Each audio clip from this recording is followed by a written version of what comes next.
Global Typhoon, Chairman TV. Weather update. Helping homeless people. Please subscribe.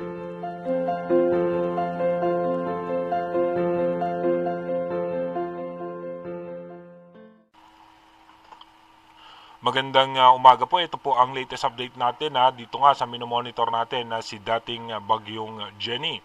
Ito po ay nasa typhoon category pa rin at patuloy na nga pong lumalayo yan sa Philippine Area of Responsibility. Ito nga po ay tinataglay pa rin yung lakas na aabot sa 120 km per hour malapit sa gitna at may pagbugso pa nga po yan na aabot pa ng 150 km per hour. Mabagal pa rin po ang pagkilos nito sa 10 km per hour. Yung kanyang extension naman ng kaulapan ay nakakaapekto pa nga po yan sa may Ilocos Norte, Batanes at Babuyan Island.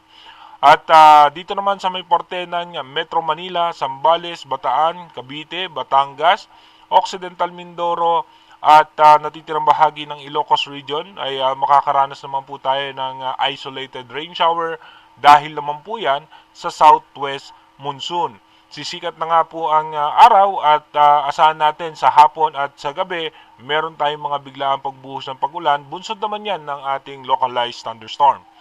Yung minomonitor naman po nating low pressure area na nasa labas ng Philippine Area of Responsibility, mataas pa rin nga po ang tsansa niyan na pumasok ng bansa at maging isang bagyo at posible rin po na dadaan yan sa parte nga po ng Central Luzon. Bahagya nga po bumaba pa yan dahil kung sakali nga po yung sa prediction ng European Center, ito nga po ay posibleng dumaan sa parte ng coastal water ng Bicol Region at papasok po yan ng Infanta, Quezon. Yun po yung pinaka-latest update ng European Center. At may pagkakataon pa po yan pagka yan tumawid na ng landmass ng ating bansa at nasa West Philippines na, ay posible po yan na mag-recurve. Babalik po yan patungo naman dito sa may western section ng bansa, sa may parte ng Ilocos Region or dito nga sa may parte ng extreme northern Luzon.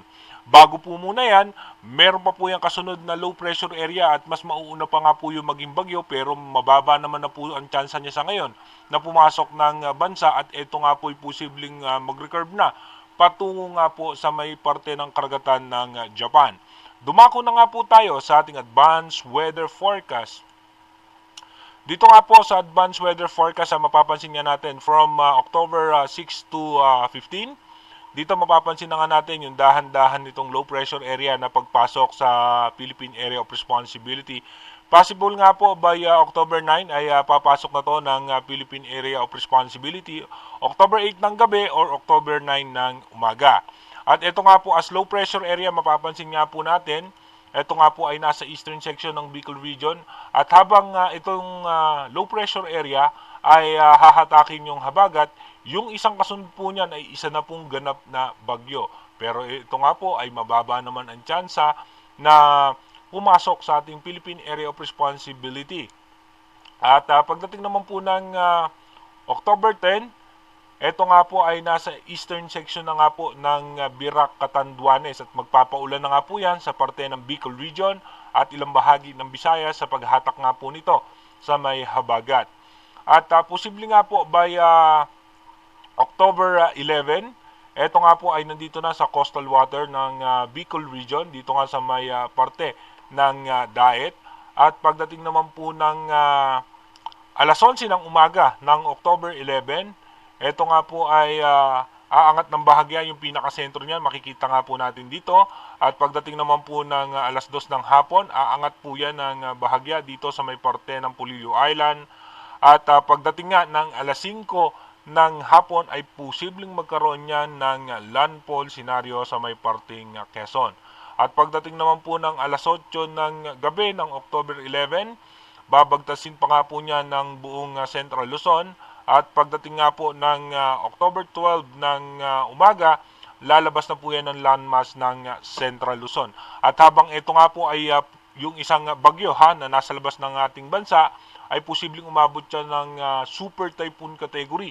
Ayon po yan sa advanced prediction ng European Center. Pero mababa po ang tsansa niyan na pumasok sa ngayon ng Philippine Area of Responsibility. Hahatakin lamang po niyan yung habagat na magdudulot naman ng pag-ulan dito nga sa may parte ng Visayas at ng Palawan.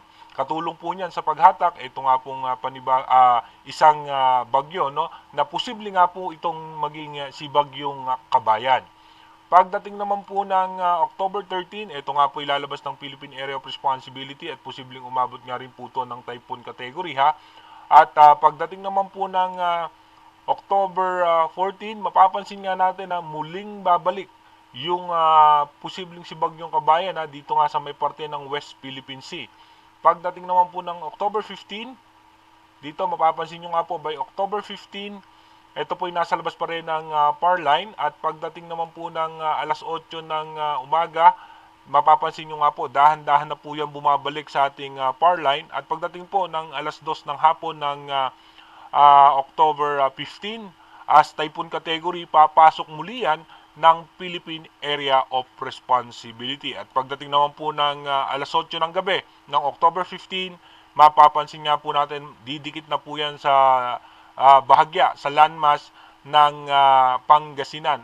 At mapapansin natin, malakas nga po itong bagyo na ito, na posible nga po, no, na mararamdaman yan hanggang sa parte ng Mindoro provinces at northern portion ng Palawan as typhoon category. Dito nga po mapapansin natin, bagamat bumubugso yung northeast monsoon, no, ito nga po ay hindi niya masyadong napapahina yung mga bagyo na nabubuo sa loob at labas ng Philippine Area of Responsibility, bagamat ito'y dahan-dahan niyang bahagyang na itutulak. Inuulit po natin na itong advanced prediction ng European Center ay malaki pa rin po ang posibilidad na magbago po yan. Kaya manatili po tayong tumutok sa ating advanced weather forecast para malaman po natin kung ano pa nga ba yung pinaka-posibleng senaryo nitong dalawang posibleng malakas na bagyo na makaka-apekto nga dito sa ating bansa. Inuulit ko po, ang ating advanced weather forecast is possible scenario pa lamang po yan. Dahil nga malayo pa yan, marami pa pong posibilidad na pagbabago dyan. Mag-iingat po tayo palagi. God bless po sa ating lahat.